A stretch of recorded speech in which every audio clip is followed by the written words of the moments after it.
उपाय में आपका बहुत बहुत स्वागत है। आप सबके साथ मैं हूं प्रियंका राय।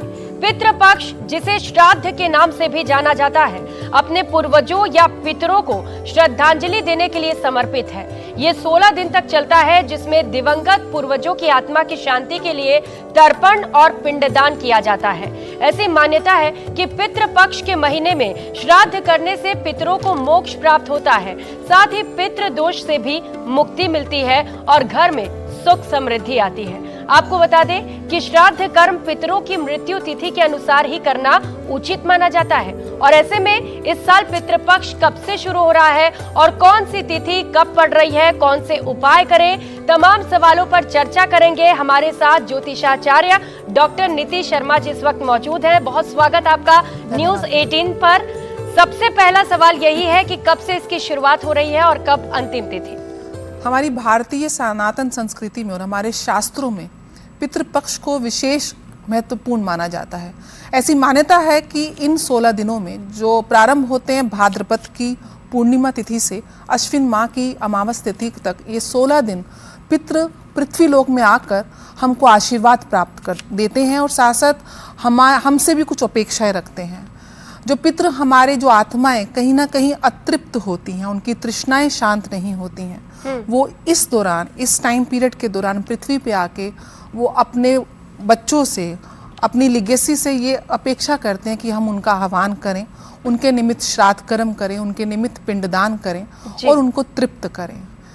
हालांकि भौतिक रूप से हम अपने पितरों को, उनकी जीवात्माओं को देख नहीं सकते, लेकिन आत्मीय स्तर पर वो हम लोगों से इस समय बहुत ही ज़्यादा क्लोजली कनेक्टेड होते हैं। इसलिए पितृपक्ष हमारी ना केवल शास्त्रों की परंपरा का एक सिद्धांत है, लेकिन कहीं ना कहीं उस ऊर्जा को, जिस ऊर्जा के निमित्त हमारा और आपका जन्म हुआ है, उसके निमित्त एक कृतज्ञ भावना, एक सम्मान की भावना के प्रतीक के रूप में पितृपक्ष को हमारी संस्कृति में मनाया जाता है। भाद्र माह की पूर्णिमा तिथि को प्रारंभ हो रहा है और इस वर्ष 17 सितंबर को पूर्णिमा तिथि है और 2 अक्टूबर को अमावस्या तिथि आएगी अश्विन माह की, जिस समय सूर्य का ग्रहण भी लग रहा होगा। उस दिन 16 दिन का जो पितृपक्ष है उसका समापन होगा। ऐसा माना जाता है कि आपके पितृ उमुक जिस तिथि को उन्होंने देह त्यागा है, उसी तिथि को आपको उनका जो है श्राद्ध कर्म करना चाहिए। मान लीजिए कि आपके दादा या परदादा का जो देहांत है वो प्रतिपदा तिथि को हुआ है, तो आपको उनके निमित्त जो श्राद्ध है वो प्रतिपदा तिथि को किया जाता है। लेकिन अगर ऐसा भी वहाँ होता है कि कई बार आपको अपने पितरों की तिथि का ज्ञान नहीं होता है या आपके जो पूर्वज हैं जिनका ज्ञान नहीं है, तो ऐसे में सर्व पितृ मोक्ष अमावस्या, यद्यपि हर माह की अमावस्या की जो तिथि है वो पितरों के निमित्त ही मानी जाती है, लेकिन पितृपक्ष में अमावस्या तिथि का विशेष महत्व माना जाता है। अगर आपको ज्ञात नहीं है कि आपके पितृ कौन सी तिथि में उनका स्वर्गवास हुआ है, तो आप सर्व पितृ मोक्ष अमावस्या जो कि 2 अक्टूबर को है, उस दिन आप अपने पितरों के निमित्त श्राद्ध कर्म कर सकते हैं। बिल्कुल। तो पितृपक्ष कितना महत्वपूर्ण है आप समझ सकते हैं। ये वो दिन होता है जब पितृ धरती पर आते हैं और जैसा कि बता रही हैं नीति शर्मा जी कि वो आशीर्वाद देते हैं आपको, लेकिन ये आशीर्वाद कैसे मिले, उनकी कृपा कैसे प्राप्त हो, इसके लिए कुछ खास उपाय? निश्चय रूप से हमारे शास्त्रों में एक नियमबद्ध तरीके से हमको पितरों की पूजा और आराधना करनी चाहिए। ब्राह्मणों का भोजन और उनकी पूजा और आराधना और उनको दान कर्म का विशेष महत्व माना जाता है। पितृपक्ष के दिन एक तो जो सबसे ज़्यादा महत्वपूर्ण मैंने देखा है कि आजकल क्योंकि बहुत बिजी लाइफ है, आप जॉब करते हैं, तो कई लोग प्रातः का अर्ली मॉर्निंग श्राद्ध कर्म कर लेते हैं, जो शास्त्रों में नियम के विरुद्ध माना जाता है। पितृपक्ष की जो पूजा है वो दोपहर काल में, जिसको हम कुतप काल बोलते हैं, या फिर अपहरण काल के बीच ही होनी चाहिए, जो समय 11:30 से 12 बजे, 12:30 के आसपास होता है और तकरीबन 12 से 3 बजे के आसपास का जो समय है वो पितृ पूजा के लिए उचित माना जाता है। आपको जिस दिन आपके पितरों का आपको श्राद्ध करना है, उस दिन ब्राह्मणों का भोजन बनाना होता है। सबसे पहले तो सुबह आप प्रातःकाल उठ के स्नान आदि करके शुद्ध अपने आप को करें और जिस स्थान पे आपको पितरों की पूजा करनी है, वास्तु की दृष्टि से नॉर्थ ईस्ट डायरेक्शन जो है, उत्तर पूर्वी दिशा में आप एक चौकी लगा कर लकड़ी की, उसके ऊपर सफ़ेद कपड़ा बिछा के अपने पितरों के निमित्त वहाँ पे पूजा का आप व्यवस्था करें और आज लोटे के अंदर आपको गंगा जल लेना है, थोड़ा सा दूध डालना है कच्चा और थोड़े से काले तिल डाल के एक कुशा से आपको तर्पण करना है। तर्पण का अर्थ है कि आप जल अपने पितरों को अर्पण कर रहे हैं। ओम सर्वे पितरोभ्यो नमः तृप्तिम कुरु कुरु स्वाहा मंत्र से आप 3 बार तर्पण करें। यद्यपि ब्राह्मण आपको इस चीज़ के लिए उसका पूरा अनुसरण करेंगे, आपके साथ आपको बताएंगे आपको किस तरीके से करना है, लेकिन 3 बार तर्पण का अर्थ है कि एक तर्पण आप अपने पितरों के निमित्त कर रहे हैं, एक तर्पण आप ऋषि मुनियों के निमित्त कर रहे हैं और एक तर्पण आप देवताओं के निमित्त कर रहे हैं। उसके बाद पिंडदान की एक क्रिया जो है वो करी जाती है। पिंडदान में आप चावल के आटे के साथ काले तिल के साथ आप पिंड बनाते हैं। पिंड एक प्रकार से प्रतीक है उन आत्माओं का, जीवात्माओं का, जो आपके पितरों को रिप्रेजेंट करती हैं। अनुमान 3 या 5 की संख्या में पिंडदान बनाया जाता है और पिंडदान करने के उपरांत आपको ग्रास निकालनी है। जो आपने भोजन बनाया है ब्राह्मणों के लिए, उसी में से एक अंश निकाला जाता है। सबसे पहला अंश गौ माता के लिए निकाला जाता है। हमारे शास्त्रों में गाय को देव के समान, देवताओं के समान माना जाता है। सभी देवी देवता गाय के अंदर वास करते हैं और बहुत ही पवित्र जीव, भगवान श्री कृष्ण भी गैया चराने के लिए उन्होंने अवतार लिया, तो बहुत ही पवित्र जीव माना जाता है। और कहते हैं गाय की पूजा से, आपके पितरों की पूजा, वो पितर उससे प्रसन्न भी होते हैं, संतुष्ट भी होते हैं। तो एक भाग आपको गाय के लिए निकालना है, एक भाग आपको कौवे के लिए निकालना है। कौवा कहीं ना कहीं यम का प्रतीक है। कौवा कहीं ना कहीं एक वो वाहक है यमलोक का, कि जो आप पितरों को अर्पण कर रहे हैं वो एक वाहक के रूप में, कैरियर के रूप में, जैसे कि एक मैसेंजर के रूप में वो उस भोजन को ग्रहण करता है और पितरों तक पहुंचाता है।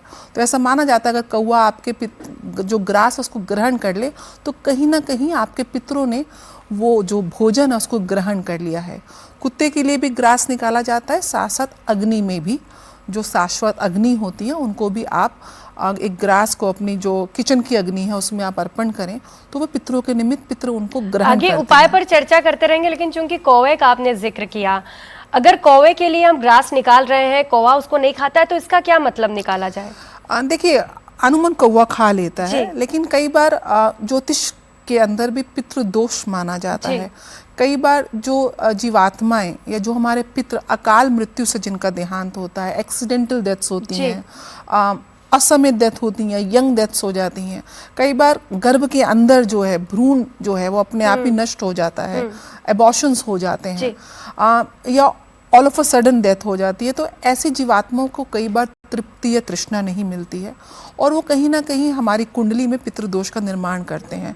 और पितृदोष जब जब हमारी कुंडली में होता है, ऐसा देखा जाता है, ऐसे घरों में संतान प्राप्ति में बहुत दिक्कत आती है। आजकल हम देख रहे हैं कि IVF के केसेस बहुत ज़्यादा हो रहे हैं। या संतान सुख में बाधा आती है, या घर में प्रोस्पेरिटी नहीं आती है, ग्रह कलेश बना रहता है।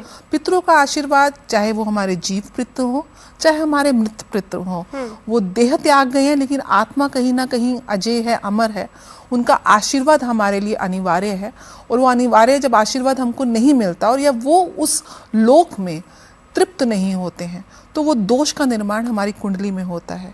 इसलिए ये पूजा करी जाती है। और अगर कौवा वो ग्रहण नहीं करता है तो कहीं ना कहीं इस बात का एक संकेत है कि अभी भी हमारे पितृ कहीं ना कहीं तृप्त नहीं है या अशांत अवस्था में है। पितृ दोष से क्या है मुक्ति के उपाय, इस पर भी चर्चा करेंगे, लेकिन आप अगर कुछ और उपाय बताना चाहें पितृ पक्ष में किस तरीके से पूजा पाठ करें जिससे कि पितृ खुश हो। देखिए, सबसे पहली बात है पितृ हैं कौन? माता और पिता। सबसे पहले तो अपने जो माता पिता हैं, आपके जो जीवित माता पिता हैं या उनके स्वरूप हैं, चाची के रूप में, ताया के रूप में, मासी के रूप में। हमारे भारतीय संस्कृति में तो हर रिश्ते को एक बहुत खूबसूरत नाम के साथ हम उसको संबोधित करते हैं। तो सबसे पहले तो अपने पितरों का आपको ध्यान रखना है, उनकी सेवा करनी है, क्योंकि उन्हीं के जीन्स, उन्हीं की लेगेसी आप कैरी फॉरवर्ड कर रहे हैं। और उसके बाद कहीं ना कहीं पंचभूतों से ये शरीर बना है और उन्हीं के द्वारा जो हमारी पृथ्वी पे जो पंचभूत हैं उनके निमित्त आपको कुछ ना कुछ सेवाएं आपको सृष्टि को भी देनी होती हैं। जैसे मैंने कहा, गाय को अगर आप, वैसे तो 365 दिन आपको अपने पितरों को याद करना चाहिए, उनका आशीर्वाद प्राप्त करना चाहिए। आप मानसिक रूप से उनका आशीर्वाद जरूर ग्रहण करें। घर से निकलते हैं, मैं कई बार बोलती हूँ, माता पिता साथ नहीं रहते, आज के मोबाइल है, उनका चित्र आपके पास है, अगर उनका स्वर्गवास भी हो गया तब भी चित्र है, तो उनका तस्वीर देख के या मानसिक रूप से ध्यान करके माता पिता का आशीर्वाद, अपने दादा दादी का आशीर्वाद, नाना नानी का आशीर्वाद लेके चलें और उसके बाद उनकी सेवा करें। लेकिन गौ माता को कहा गया है कि सारे देवताओं का वास है, तो नित्य कर्म में अगर 365 दिन भी आप अगर पहली जो घर की रोटी है हमारे शास्त्रों में हमेशा गौ माता के लिए निकाली जाती थी। तो गाय की सेवा करें, पक्षियों की सेवा करें, कौवे को भोजन कराएं। अगर पितृ आपको लगता है कि ये सारी आपको घर में संतान से संबंधित या पैसे से संबंधित या गृह क्लेश जैसी स्थिति बन रही है, तो आपको ये सारी सेवाएं देनी चाहिए। साथ साथ दान पुण्य हमेशा करना चाहिए। जिस प्रकार से हम कमा रहे हैं तो हम सरकार को टैक्स देते हैं, तो सरकार हमें सुविधाएं देती हैं। ऐसे ही जो दान आपका वो टैक्स, जीवात्मा का टैक्स है, जो कहीं ना कहीं आप अपनी जो जीवात्मा की जो जर्नी है, जो एक बैलेंस शीट है एक इस लाइफ की, इस एग्जिस्टेंस की, उसके निमित्त वो आप दान करके अपने एक प्रकार से अकाउंट में एक सेविंग डालते हैं। तो दान पुण्य हमेशा करना चाहिए। कोई ज़रूरतमंद हो, कोई गरीब हो, ब्राह्मणों के दान का विशेष महत्व माना जाता है, क्योंकि ब्राह्मण कहीं ना कहीं हमारे जीवन में मार्गदर्शन का काम करते हैं, हमको ज्ञान का वहाँ से प्रवाह मिलता है। तो ब्राह्मणों का दान आप करें, सेवाएं करें। साथ साथ काले तिल प्रतीक माने जाते हैं। आप देखेंगे कि पूजा में भी, हवन में भी, अनुष्ठान में भी काले तिल का उपयोग बहुत होता है। अगर आपको लगता है कि घर में बहुत ज़्यादा ग्रह कलेश है या मानसिक रूप से आपको एंजाइटी इश्यूज़ हैं, डिप्रेशंस हैं, इमोशनल इम्बैलेंस है, तो आपको अपने नहाने के जल में थोड़े से काले तिल मिला के डालना चाहिए। काले तिल कहीं ना कहीं पवित्रता और शुद्धता के प्रतीक माने जाते हैं। इसके साथ साथ यम की दिशा वास्तु की दृष्टि से दक्षिण दिशा मानी जाती है। दक्षिण दिशा में आप नियमित रूप से संध्या के बाद यानी कि सूर्यास्त के बाद एक सरसों के तेल का दीपक जिसमें थोड़े से काले तिल मिले हों, आप उसको हमेशा अपने आंगन में या अपने फ्लैट में, आपको जो भी एरिया मिलता है अपने प्रेमिसेस का, वहाँ पे आप नियमित रूप से संध्या काल में दक्षिण दिशा में पितरों के निमित्त एक दिया आप रोज जलाएं। इसके बाद पीपल के अंदर भी भगवान विष्णु ने गीता में कहा है कि वृक्षों में मैं पीपल हूँ। तो भगवान विष्णु जो कहीं ना कहीं विष्णु के अवतार भगवान कृष्ण, पीपल के अंदर सारे देवताओं का और पितरों का वास होता है और एकमात्र ऐसा वृक्ष है जो 24 घंटे हमको जीवन देता है। 24 तो ये घंटे वो खास उपाय है जो देता पितृ पक्ष पे आपको जरूर करना है, ताकि पितरों का आशीर्वाद आपके ऊपर बना रहे, सुख समृद्धि बनी रहे। चर्चा लगातार जारी रहेगी क्योंकि कई सवाल बाकी है, लेकिन फिलहाल यहाँ वक्त चला छोटे से ब्रेक का, लौटेंगे फौरन।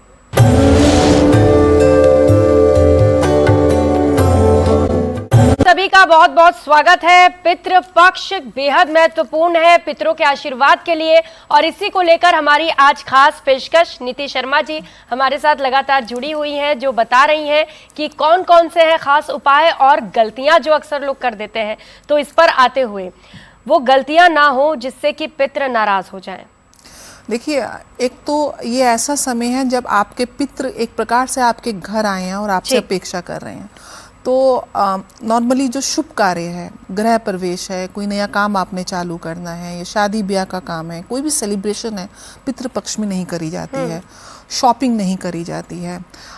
इस दौरान आप जितना सात्विक आचरण रखें, मांस मदिरा का अगर आप सेवन करते हैं तो मुख्य रूप से पितृपक्ष में आपको बिल्कुल भी वो निषेध माना जाता है। जितना हो सके ब्रह्मचार्य व्रत का पालन करें। ऐसा माना जाता है कि बाल काटना या शेव करना भी इस पक्ष में, पितृपक्ष में नहीं करना चाहिए। किसी से लड़ाई झगड़ा भी नहीं करना है। जितना हो सके आप अपने इष्ट का ध्यान रखें, पितरों का ध्यान दें। अगर आपने गुरु मंत्र ले रखा है तो गुरु मंत्र का जाप करें। और जितने आप समाज को एक प्रकार से सेवाएं देख सकते हैं अलग अलग रूप में, आप अगर सामर्थ्य हैं तो धन के रूप में, अगर आप शारीरिक रूप से अच्छे हैं, दान पुण्य, मंदिर में जाके आप सेवा करें। भगवान शिव की पूजा बहुत, क्योंकि भगवान शिव को सृष्टि का पिता और माँ पार्वती को माता माना जाता है, उनकी पूजा और जलाभिषेक करने के लिए शिवालय जाएं। सबसे ज़्यादा जो महत्वपूर्ण माना जाता है कि इस दौरान आप जितना भी आप डोनेशंस करते हैं नेचर को, गाय को, कुत्ते को, पक्षियों को, ज़रूरतमंदों को, उतना ही ज़्यादा मतलब 100 गुना फल आपको मिलता है इस दान पुण्य का जो आप पितृपक्ष में करते हैं। तो विशेष चीज़ों का आपको ध्यान रखना चाहिए। तो दान पुण्य का विशेष महत्व है। पितृपक्ष में कोशिश करिए कि जरूरतमंदों को दान करिए, ब्राह्मणों को दान करिए, गाय को जैसा कि बता रही हैं नीति शर्मा जी की रोज कोशिश करिए रोटी खिलाने की। और ये तो पितृपक्ष ना भी हो तो आप कर सकते हैं, ये बहुत अच्छा होगा आपके लिए भी। अब पितृदोष पर आते हुए, क्योंकि इससे पहले भी हमने थोड़ी चर्चा की, लेकिन इसको समझना जरूरी है। पितृदोष कैसे लगता है और इससे कैसे बचा जाए? देखिए, कुंडली में पित्त जो सूर्य है उसको पिता का कारक माना जाता है और चंद्रमा को माता का कारक माना जाता है। अगर आपकी कुंडली में सूर्य और चंद्रमा पीड़ित हैं, पीड़ित अवस्था तब होती है अगर उनके पास किसी मैल्फिक यानी कि अशुभ ग्रह की दृष्टि हो जाए, उनके साथ युति हो जाए। और मुख्यतः रूप से राहु केतु को कहीं ना कहीं ज्योतिष शास्त्र में हमारा लिगेसी माना जाता है। एक तरीके से डीएनए जो है हमारा वो राहु केतु है। आप देखें एक परिवार की कुंडली में कहीं ना कहीं कुछ ग्रह एक ही स्थिति बनाते हुए देखे जाते हैं और उसमें मुख्यतः रूप से राहु केतु को देखा जाता है कि वो हमारी लिगेसी कैरी फॉरवर्ड करते हैं। और जब पंचम भाव में त्रिकोण में कहीं ना कहीं राहु केतु और सूर्य और चंद्रमा पीड़ित होते हैं तो ऐसी स्थिति में पितृदोष का निर्माण होता है। पितृदोष की वजह से आपके घर में जैसे कि बताया कि संतान प्राप्ति में आपको डिले हो सकती है या एबॉर्शंस हो सकते हैं, से संतान सुख में दिक्कत हो सकती है। संतान का जन्म हो जाए तो उसको हेल्थ रिलेटेड समस्याएं आ सकती हैं। घर के अंदर ग्रह कलेश हो सकता है, बहुत ज़्यादा बीमारी का वास हो सकता है, प्रोस्पेरिटी नहीं मिलती है। तो ये सारे जो लक्षण हैं, जो आप प्रोग्रेस की उम्मीद कर रहे हैं, आप इनपुट होते होते काम बिगड़ जाते हैं। तो पितृ शांति तो मैं कहती हूँ कि मुख्यतः रूप से पितृदोष एक बहुत ही ज़्यादा महत्वपूर्ण दोष है और इसको इमिजिएटली आपको उसकी रेमेडीज़ करनी चाहिए। और सबसे बड़ी रेमेडी तो आपको यही करनी है कि आपको अपने पितरों के निमित्त, जैसे कि मैंने बताया कि सर्वपितृ मोक्ष अमावस्या 2024 2 अक्टूबर को पड़ रही है और इस दिन सूर्य का ग्रहण भी लग रहा है। यद्यपि भारत में वो विजिबल नहीं है, लेकिन इस दिन अगर आप अपने सभी पितरों के निमित्त और मुख्यतः रूप से जैसे भीष्म पितामह उनकी कोई लेगेसी नहीं है क्योंकि उन्होंने विवाह नहीं किया था, उनके निमित्त, और जो हमारे चिरंजीवी हैं भगवान हनुमान जी, राजा बलि, व्यास, अश्वत्थामा, ये जो हमारे चिरंजीवी हैं, परशुराम, ऋषि कृपाचार्य, इन सब के निमित्त आपको दान करना है, पिंडदान करना है। तो कहीं ना कहीं आपको पितरों से तृप्ति मिलेगी। साथ साथ हर माह की जो अमावस्या है उस दिन भी आपको पितरों के निमित्त कुछ ना कुछ दान आप मंदिर में जाके ब्राह्मण को करिए या किसी गरीब को भोजन कराइए। और भोजन कराते हुए विशेष रूप से ध्यान रखिए कि आप जरूरतमंद को भोजन कराएं। ऐसा ना हो कि वो भोजन ग्रहण करने वाला कोई शराबी हो, कोई व्यभिचारी हो। आप एक शुद्ध पुरुष को, शुद्ध आत्मा को, जो नैतिक अपनी क्रियाओं के साथ जिसमें नैतिकता के गुण हैं, ऐसे व्यक्ति को या ऐसी महिला को, ज़रूरतमंद को अगर आप भोजन कराते हैं तो पितृ शांति होती है। कहा जाता है कि हरिद्वार में गंगा किनारे, क्योंकि पितरों का तर्पण वहाँ होता है, या फिर गया जी जाकर आप अपने परिवार समेत, और जिसमें अगर पुत्र हो तो पुत्र को अवश्य लेके जाएं, क्योंकि कहीं ना कहीं हमारे शास्त्रों में पुत्र को लेगेसी का कारक माना जाता है, आपके जीन्स का धारक माना जाता है। तो आप जाके वहाँ पे आप पूजा अर्चना करें। क्योंकि आपने बताया कि पितृ दोष जब होता है तो घर में बीमारियां रहती हैं, सुख समृद्धि नहीं आती। पता कैसे चले कि पितृ खुश हैं? इसका उल्टा अगर हो रहा है, यानी कि घर में अच्छा ही हो रहा है, संतान प्राप्ति में कोई बाधा नहीं आई है, आपकी संतान बहुत अच्छी तरह प्रोग्रेस कर रही है, घर में काम अच्छा चल रहा है, बिजनेस अच्छा चल रहा है, नौकरी में प्रमोशंस हो रही हैं, मियाँ बीवी के रिश्ते बहुत अच्छे बने हुए हैं, माता पिता का आशीर्वाद प्राप्त हो रहा है, तो निश्चय रूप से कहीं ना कहीं आपके जो प्रारब्ध हैं, आपके अच्छे संचित कर्म हैं, वो पितरों के आशीर्वाद के रूप में आपको प्राप्त हैं। क्योंकि बिना पितृ माता पिता के आशीर्वाद के आप सुखों को भोग नहीं सकते हैं। तो इसी से पता चल जाता है कि आपकी कुंडली में, आपके जीवन में कोई नेगेटिव प्लैनेट की ना छाया है, ना ही कोई दोष है। यद्यपि ऐसा बहुत कम पाया जाता है, क्योंकि जीवन के अंदर उतार चढ़ाव बना रहता है, दशाएं अंतर दशाएं आती हैं। जब शुभ ग्रहों की दशाएं आती हैं और वो ग्रह आपकी कुंडली में बहुत अच्छे से वेल प्लेस्ड होते हैं तो चीज़ें अच्छी होती हैं। लेकिन अगर घर में 4 मेंबर्स हैं तो चारों की कुंडली एक जैसी नहीं है, कोई राहु की दशा से गुजर रहा है तो कोई शुक्र की अच्छी दशा से गुजर सभी रहा है। के जिंदगी तो में एक तरीके अक्सर होता है, लेकिन अगर बहुत ज्यादा प्रॉब्लम्स जी। आप फेस कर रहे हैं, बहुत ज्यादा नेगेटिव एनर्जी को आप अनुभव कर रहे हैं, तो निश्चय रूप से आपकी कुंडली में और आपके घर में सदस्यों के ऊपर पितृदोष की छाया और है। अक्सर सभी के जिंदगी में होता है, कभी खुशी कभी गम, कभी अच्छे दिन रहते हैं, कभी बुरे दिन आते हैं, कभी लोग बीमार भी पड़ जाते हैं। अलग अलग राशियों के हिसाब से समझने की कोशिश करेंगे कि क्या उपाय है, कैसे पितृदोष से मुक्ति पाएं, पितृपक्ष में कैसे अच्छे से पूजा पाठ करें कि उनको अच्छा लाभ मिल सके।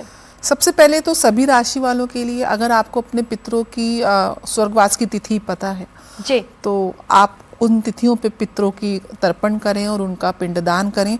मैं जानकारी के लिए तिथियां बता देती हूँ। पूर्णिमा की जो तिथि, अगर आपके पितरों का देहांत पूर्णिमा तिथि को हुआ तो वो 17 सितंबर को ही है, जिससे मैंने आपको बताया। प्रतिपदा 18 सितंबर की है, द्वितीय तिथि 19 सितंबर की है, तृतीय तिथि 20 सितंबर की है, चतुर्थी 21 की है, पंचमी 22 की, षष्ठी 23 की है और सप्तमी भी 23 की है। तो जिन लोगों का देहांत आपके पितरों का षष्ठी और सप्तमी का है तो आपको एक ही दिन यानी कि 23 सितंबर को श्राद्ध बनाना है। अष्टमी तिथि 24 सितंबर की है, नौवीं तिथि का श्राद्ध आप 25 सितंबर को बनाएंगे, दशमी तिथि ऐसे जैसे क्रमांक के अनुसार 26 को है और एकादशी की तिथि जो है वो 27 सितंबर की है। द्वादशी तिथि और मघा श्राद्ध भी बहुत महत्वपूर्ण माना जाता है। मघा श्राद्ध का अर्थ है कि जब चंद्रमा मघा नक्षत्र में गोचर कर रहे हैं। विशेष रूप से अगर आपके घर में कोई भी एक्सीडेंटल डेथ हुई है या कोई ऐसी डेथ हुई असमय जो अकाल मृत्यु कहते हैं, तो अगर आप अपने पितरों का श्राद्ध मघा नक्षत्र में करते हैं तो उनको मोक्ष और मुक्ति मिलती है। वो आपकी तिथि 29 सितंबर की है एक द्वादशी तिथि के साथ। त्रयोदशी की तिथि 30 सितंबर की है, चतुर्दशी 1 अक्टूबर और सर्वपितृ मोक्ष अमावस्या जो हम विशेष रूप से जो हम सभी को इस दिन श्राद्ध क्रम करना चाहिए वो 2 अक्टूबर को है। आपका प्रश्न था कि राशि के हिसाब से क्या है। देखिए, राशि के हिसाब से तो जो दान पुण्य वो तो सभी राशियों को करना है, लेकिन एक विशेष गोचर जो है वो श्राद्ध के दिनों में हो रहा है, जो कि बुध का गोचर हो रहा है। बुध अपनी उच्च राशि कन्या राशि में गोचर कर रहे हैं और कन्या राशि में बुध जो होते हैं वो बहुत ही अच्छी स्थिति मानी जाती है, क्योंकि एक तो उनकी स्वयं की राशि है, दूसरी वहाँ पे वो उच्च के हो जाते हैं। ज्योतिष शास्त्र में बुध जो हैं वो कहीं ना कहीं ट्रेडिंग के कारक हैं, आपकी वाक्पटुता शैली, आपकी स्पीच के कारक हैं। जो लोग अकाउंट्स के क्षेत्र में हैं, जो लोग लॉयर्स हैं, जो लोग कहीं ना कहीं बिजनेस में ट्रेडिंग करते हैं या मीडिया के क्षेत्र में हैं, आर्ट के क्षेत्र में हैं, लेखन जो राइटर्स हैं, जो मैथमेटिशियंस हैं, उन लोगों के लिए बुध बहुत विशेष महत्वपूर्ण माना जाता है। बुध का जो गोचर हो रहा है वो 23 सितंबर को प्रातः 9:49 पे हो रहा है और ये गोचर कहीं ना कहीं बहुत शुभ माना जाएगा अनुमान सभी राशियों के लिए, क्योंकि इस दौरान ऐसा देखा जा रहा है कि शुक्र भी अपनी स्वराशि में यानी कि तुला राशि में गोचर कर रहे हैं, जो कहीं ना कहीं मालव्य नाम का पंच महापुरुष योग बना रहे हैं। बुध उच्च के हैं तो भद्र नाम का पंच महापुरुष योग बना रहे हैं। वहीं शनि का गोचर क्योंकि कुंभ राशि में चल ही रहा है तो शश नाम का पंच महापुरुष योग, यानी कि अगर हम काल पुरुष की कुंडली की बात करें तो कहीं ना कहीं काल पुरुष की कुंडली में यद्यपि केंद्र में नहीं लेकिन कुंडली के अंदर 3 ग्रह बहुत ही अच्छी पोजीशन में अपनी स्वग्रहिक पोजीशन में बैठे हुए हैं, तो बहुत अच्छा जो है गोचर रह रहा है। प्रारंभ करते हैं मेष राशि से, जिनका स्वामी मंगल होता है। आपकी कुंडली में बुध जो है वो तीसरे घर और छठे घर के स्वामी है। तीसरा घर कहीं ना कहीं ट्रैवलिंग को दिखाता है। इस दौरान ऐसा देखा जाएगा कि आप बहुत ज़्यादा ट्रैवल्स करेंगे। साथ साथ छठा घर ऋण रोग शत्रुओं का घर है, लेकिन बुध का गोचर क्योंकि छठा हाउस में ही हो रहा है तो कहीं ना कहीं विपरीत राजयोग की स्थिति बना रहा है। तो मेष राशि वाले जातकों के लिए इस समय बहुत ज़्यादा ट्रैवलिंग होगी। जो लोग मीडिया के क्षेत्र से जुड़े हुए हैं उनको कहीं ना कहीं अप्रेजल मिलेगा। जो लोग मेडिसिन की लाइन में हैं या लीगल लाइन में हैं या आपके कोई कोर्ट केसेस चल रहे हैं तो वो आपके हित में जाएंगे, आपको फेवर करेंगे। कहीं आपने लोन अप्लाई किया हुआ है तो वो आपको बहुत ही अच्छा गोचर है। इस गोचर को और शुभ बनाने के लिए आपको हॉस्पिटल्स में जो हॉस्पिटल स्किन के डॉक्टर्स स्किन हॉस्पिटल्स होते हैं, या स्किन से संबंधित या दमा से संबंधित बीमारियां आपको किसी हॉस्पिटल में दान पुण्य किसी ज़रूरतमंद को देनी चाहिए। ऐसा करने से बुध का आपको विशेष प्रभाव मिलेगा।